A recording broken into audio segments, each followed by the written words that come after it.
ఓం సాయిరామ్ సమర్థ సద్గురు సాయినాథ్ మహారాజుకి జై. సాయి భక్తులందరికీ నమస్కారం అండి. మన బాబాగారి దయ వల్ల మనందరం బాగుండాలి, సంతోషంగా ఉండాలి అని చెప్పి మనస్ఫూర్తిగా కోరుకుంటూ ఈరోజు వీడియో స్టార్ట్ చేస్తున్నాను ఫ్రెండ్స్.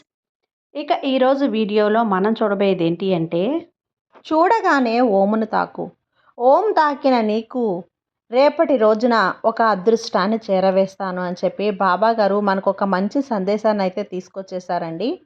ఆ సందేశం ఏంటి, ఆ సందేశం రూపంలో బాబా గారు మనకు చేరవేసే ఆ అదృష్టం ఏంటి అనేది ఆయన మాటల్లోనే విందామా. ఓం తాకండి ఫ్రెండ్స్. ఓం తాకడం అంటే ఒక మంగళకరమైన ఒక శుభవార్త మనం వినబోతున్నాము అని అర్థం. ఓం అంటేనే ఒక శుభం కదండి.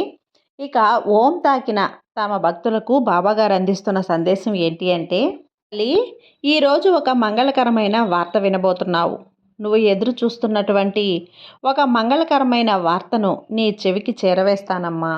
ఈ మంగళకరమైన రోజున నిన్ను వెతుక్కుంటూ ఒక మంగళకరమైన శుభవార్త వస్తుంది. దానికోసం నువ్వు ఎదురు చూస్తూ ఉండు. ఓపికగా ఉన్న నా బిడ్డకి ఒక మంచి శుభవార్త ఇవ్వబోతున్నాను. తల్లి, నీకు కోపం వచ్చినప్పుడల్లా ఒక్క విషయం గుర్తుంచుకో. నువ్వు మాట్లాడే ప్రతి మాట కూడా ఆలోచించి నిదానంగా మాట్లాడు. ఒకసారి మాట్లాడేసిన మాట నిన్ను బాగా ఆలోచింపజేసి కృంగదీసేస్తుంది. కోపం తగ్గించుకొని ఓపికగా ఉన్నట్లయితే నీకు జరగని పనిని కూడా అంతా జరిపించేస్తానమ్మా. మనసు ప్రశాంతంగా అలాగే దృఢంగా లేనప్పుడు నీకు జరగాల్సిన పని కూడా జరగకుండా పోతుంది. సమస్య వచ్చినప్పుడు దానికైనా పరిష్కారాన్ని వెతకాలి, కానీ కోప్పడితే ఏం లాభం చెప్పు. అసలు సమస్య ఏంటి అనేది నువ్వు గుర్తించినప్పుడు పరిష్కారం అనేది దానంతటా అది సులువుగా దొరుకుతుంది. సమస్య అనేది నిన్ను ఆలోచించనీయకుండా నీ మనసంతా గాబరా చేసేస్తుంది. అలాంటప్పుడే దాన్ని జయించి నిదానంగా ఉంటే తీర్పు అనేది అప్పటికప్పుడే దొరికిపోతుంది. ఏం పని చేసినా సరే, ఏం ఆలోచించినా సరే నిదానంగా ఆలోచించి నిర్ణయం తీసుకుంటే చాలా మంచిది. ఈ లోకంలో కొరత లేని జీవితం ఎవరికి ఉంది చెప్పు. కొరత లేని మనిషి మనిషే కాడు. ఎత్తులు పల్లాలు, కష్టాలు సుఖాలు అన్నింటినీ అనుభవిస్తేనే జీవితం. సంతోషం మాత్రమే కావాలి, ఆనందాన్ని మాత్రమే అనుభవించాలి అంటే ఎలా కుదురుతుంది చెప్పు. సంతోషంతో పాటు కష్టం సుఖం రెండింటినీ కలిపి అనుభవిస్తేనే జీవితం. నువ్వు రెండింటినీ అనుభవించాల్సి ఉంటుంది. రెండింటిని అనుభవిస్తేనే ఆ జీవితానికి అర్థం ఉంటుంది. నువ్వు సుఖాన్ని దుఃఖాన్ని ఆనందాన్ని అనుభవిస్తున్న నువ్వు భగవంతుడికి ధన్యవాదాలు చెప్పాల్సి ఉంటుంది. ఇంకా నీకంటే ఎక్కువగా కష్టాలు అనుభవిస్తున్న వారిని చూసి భగవంతుడు నిన్ను మంచి స్థాయిలో ఉంచాడు అని ఆనందపడు. ఇది నిజం బిడ్డ. కష్టాలు వచ్చాయని బాధపడతావు. అలా కాకుండా నీకు అన్ని సుఖాలు ఉంటే పోరాడే శక్తి, పోరాడే గుణం, పోరాడే సత్తా నీలో ఎలా వస్తాయి చెప్పు. ఇతరులు నిన్ను చూసి ఎంత హేళన చేసినా, అవమానించినా, ఎన్ని మాటలు అన్నా సరే అవన్నీ నువ్వు పట్టించుకోకుండా నువ్వు మంచి స్థాయికి ఎదగాలి, మంచి స్థాయిలో ఉండాలి, మంచి ఉద్యోగం, మంచి ఇల్లు, మంచి డబ్బు సంపాదించాలి అనే లక్ష్యాన్ని నువ్వు చేరుకోవాలి. నీతో నీ బాబాని ఉన్నాను, నీ బాబాని నీతో ఉన్నాను అని ధైర్యంగా ఉండు. తల ఎత్తుకుని నువ్వు చేసే పనిలో ఆనందంగా నీ బాబాని చూసి ఆరంభించు. నువ్వు చేసే పనిలో నిన్ను చూసి అవమానించిన వాళ్ళు, నిన్ను చూసి హేళన చేసిన వాళ్ళు, నిన్ను చూసి ఎగతాళి చేసిన వాళ్ళ ముందే నువ్వు తల ఎత్తుకుని బతికే రోజు వస్తుంది తల్లి. వాళ్ళని కాలమే చూసుకుంటుంది. నమ్మకంతో నీ బాబా ఉన్నాడు అనే ధైర్యంగా నీ పని మొదలుపెట్టు. నువ్వు చేసే ప్రయత్నాల వల్ల నువ్వు ఓడిపోవు. ఒకవేళ ఓడిపోయావు అంటే నువ్వు బాధపడనవసరం లేదు. ఆ ఓటమి నిన్ను గెలుపు ఎలా సాధించాలి అనే ఒక గుణపాఠాన్ని నేర్పుతుంది. ఓటమిని అంత చులకనగా చూడకు తల్లి.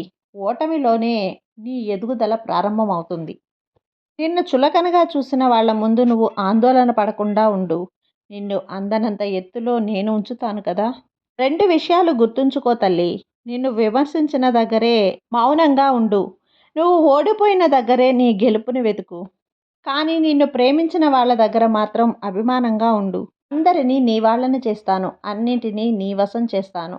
ఇక గెలుపు ఆరంభమైన రోజు నుండే నీకు అన్ని శుభాలే జరుగుతాయి.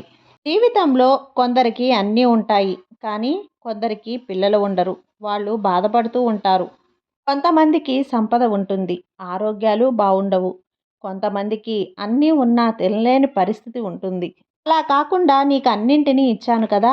నన్ను నమ్మిన వారిని ఎప్పుడూ నేను మోసపోయిందే లేదు. ఎవ్వరూ నన్ను నమ్మి మోసపోయింది కూడా లేదు. భగవంతుడు ఎప్పుడూ కూడా భక్తుల్ని దండించడు. నా బిడ్డలకు నేను అన్నింటినీ వాళ్ళకి ఆనందాన్ని ఇచ్చేటివన్నింటినీ అందించాను. భగవంతుడు ఎప్పుడూ కూడా దండన ఇవ్వడు. సంపదని, అలాగే డబ్బుని, అలాగే ఆనందాన్ని ఇస్తాడు కానీ, అంతేకాని కష్టాన్ని కూడా ఏ భగవంతుడు ఇవ్వడు. అలా కాకుండా నీకు వచ్చిన కష్టం నిన్ను కష్టపెడుతుంది అంటే పూర్వజన్మ కర్మఫలాలన్నీ కూడా తొలగిపోతాయి అని గుర్తుపెట్టుకో. నువ్వు కోరుకున్నది నీకు ఆలస్యం కావచ్చు, కానీ తప్పకుండా నీకు జరిపిస్తాను.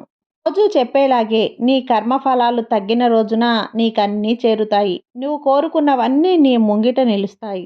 నేను నిజమే చెప్తున్నాను తల్లి. నన్ను పూర్తిగా నమ్మిన రోజే నీకు అన్ని శుభాలు జరుగుతాయి.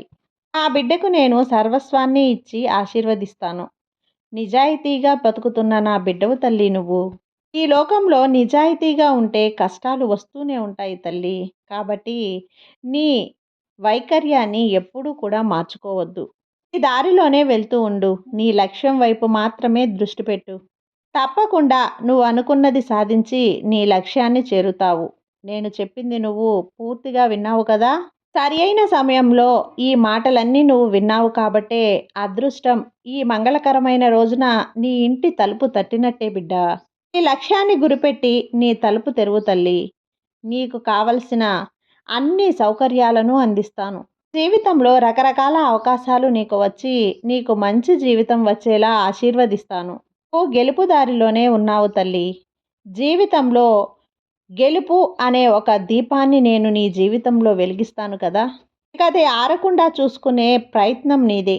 కాబట్టి నీ జీవితాన్ని ఇక సంతోషంగా ఆరంభించు తల్లి.